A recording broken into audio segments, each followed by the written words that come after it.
involves the legal issues that arise on the breakdown of a relationship. So you're looking at breakdown of marriages or the breakdown of de facto couples and the legal issues that can arise following that separation.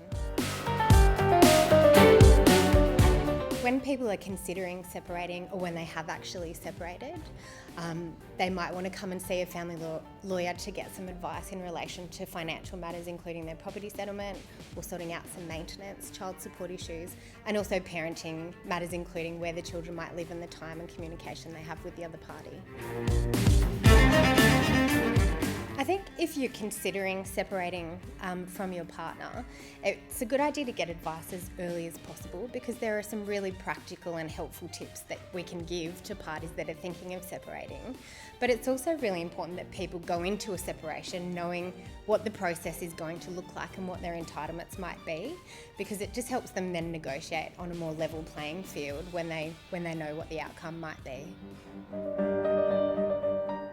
I think that there's a one-size-fits-all approach and that you might get an automatic entitlement depending on your circumstances. So a lot of people will come in and say, my neighbour went through this and they got X, or my best friend went through this and got Y, when it's actually very much dependent on your individual circumstances. But there's also a misconception that if you see a lawyer, you're automatically going to end up in court, when that's just not the case. There is very much a focus on resolving it early and a focus on things like mediation.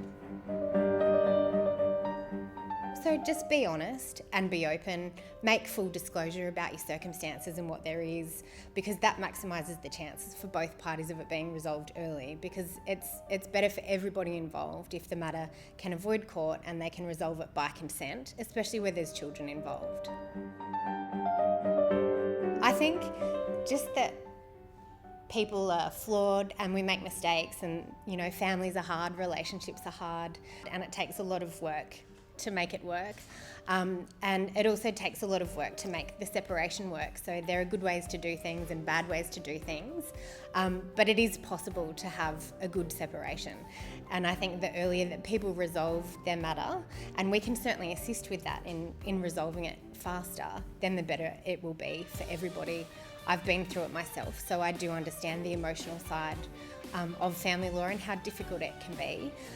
But I also understand the importance of moving past the separation and how beneficial it can be, especially where there are children involved, for the parents to have resolved their matter quickly and then to be able to move past it